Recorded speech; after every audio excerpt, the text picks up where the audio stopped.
Yo, what up, street talks, street blogs, street vloggity vlogs. All right, some more turbo thoughts for us. So, this turbo thought is becoming the Uber thinker, writer, creator, vlogger, blogger, solo thinker, etc. So, in modern day life, we are taught that to be into yourself is a vice. And my thought is, if you could channel that and harness that self-vanity towards positive ends, it's actually the most virtuous thing you could do, because then, ironically enough, you actually become, in some ways, like less self-interested. Like, for example, for myself, I kind of see myself more as like a tool or a conduit or a instrument for thinking and thoughts and publishing and creating, propagating stuff, whatever's.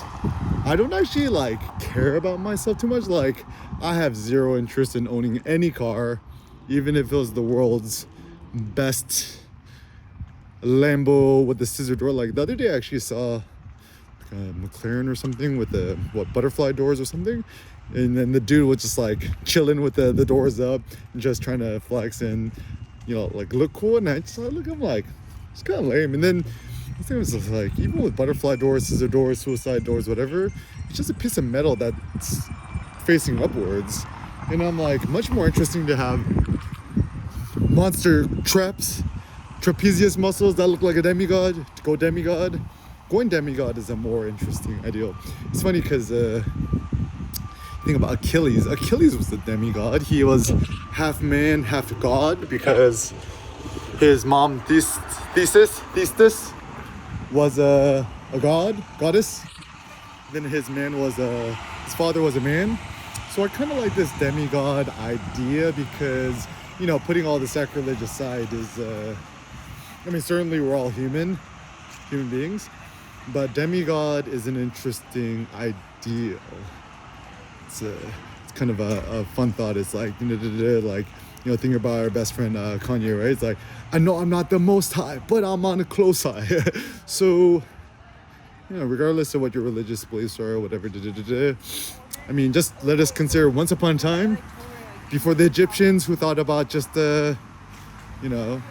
like Egyptian times back then, it was like multiple gods. It was actually Judaism, Jewish people, the monotheism, one theism, theos, God. Deus is they're just like a solo singular God. But back in the ancient Greek times, this is where it's good to study history and philosophy and stuff like that, is there were multiple gods. There are many gods for everything, right? And also the funny thing too is, like, at least with the ancient Greeks, their notion of the gods was they were just like normal humans who just happened to live forever and could just feast on ambrosia and would just kind of are just perpetually bored and just kind of meddling in human affairs. Like, humans are essentially like their pawns. And so like, maybe to think about yourself like as a super or above, just consider yourself like you're on Mount Olympus, like overlooking all these petty human concerns, these mere mortals, these little pawns, these little peons, these little things. And it's your goal to think further, to philosophize further, and to just try to move the needle a little bit forward too. And so and I think ultimately the end goal then is actually altruistic. Like, for me, I'm not interested in just like hoarding all of my ideas and thoughts and creative things for myself. I'm interested in sharing them with other people. I mean, like the Stoic philosopher Seneca said, if you promised me all the wisdom in the world but I couldn't share with anybody, I would say no. So having the privilege to share, and you are the platform, you yourself, to be able to share, it's essentially one of the ultimate privileges. And I think we should actually leverage that privilege to yeah, to just like help others and promote others and stuff like that. Like even now, like if you assume that you're just an instrument or a tool, you almost don't care about yourself too much anymore.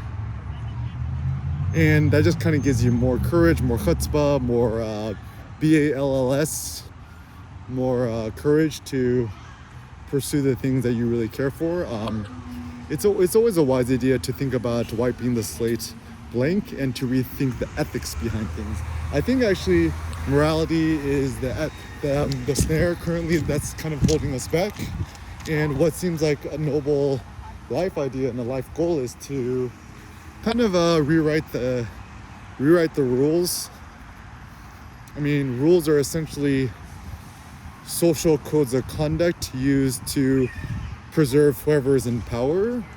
And the funny thing too is like even nowadays, right? Like you think about power, human power is like it comes down to the human individual. We tend to think now about like corporations and institutions, but the institutions don't have a face. Corporations don't have a face. Just think about the individual human face. 1v1, rewrite the rules, rethink everything, and have the guts and the courage to just put your thoughts out there.